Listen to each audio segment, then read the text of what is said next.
जिच्या दुःख सोसण्याने हा भारत सुखी झाला, जिच्या मांडीवर तिच्या लेकरांनीच प्राण सोडला, तरी खचली नाही, डगमगली नाही.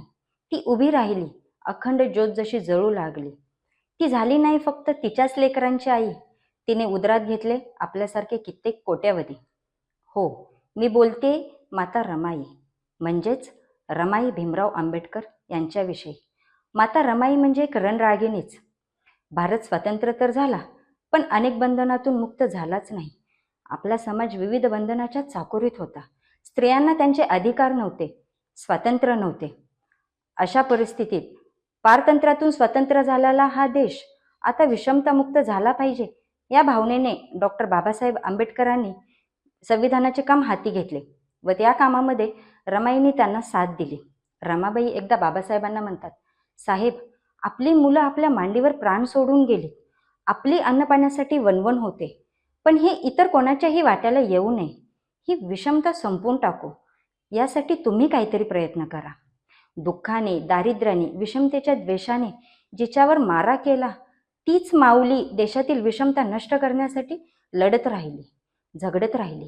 ती लढली, ती झगडली आणि म्हणूनच आज भारतातील प्रत्येक स्त्री राज्यघटनेच्या अधिकारावर स्वतंत्र झाली.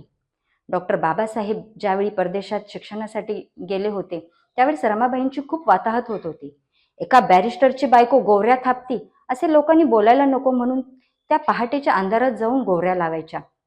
भुकेलेल्या अनाथ मुलांना 2 वेळचं पोटभर जेवायला मिळावं यासाठी त्यांनी हातातील सोन्याच्या बांगड्या गहाण ठेवून त्या गरीब लेकरांना जेवण दिले. बाबासाहेब ज्यावेळी शिक्षण पूर्ण करून परदेशातून मुंबईला आले, त्यावेळेस अनेक लोक त्यांना भेटण्यासाठी बंदरात जमा झाले. पण रमाबाईंकडे चांगली साडी नव्हती. त्यावेळेस त्यांनी छत्रपती शाहू महाराजांनी बाबासाहेबांना सत्कार प्रसंगी दिलेला भरजरी फेटा नेसून त्या त्यांच्या स्वागतासाठी तिथे आल्या.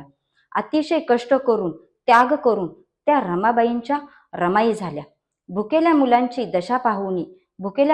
दशा पाहुनी बांगड्या सोन्याच्या दिल्या रमाने काढूनी, बांगड्या सोन्याच्या दिल्या रमाने काढूनी. सोसल्या कित्येक कळा, लागल्या गरिबांच्या झळा, लाविला दिनदुबळ्यांना लळा, फुलला 9 कोटीचा मळा, फुलला 9 कोटीचा मळा. धन्य ती माझी रमाई, धन्य ती रमाई. धन्यवाद.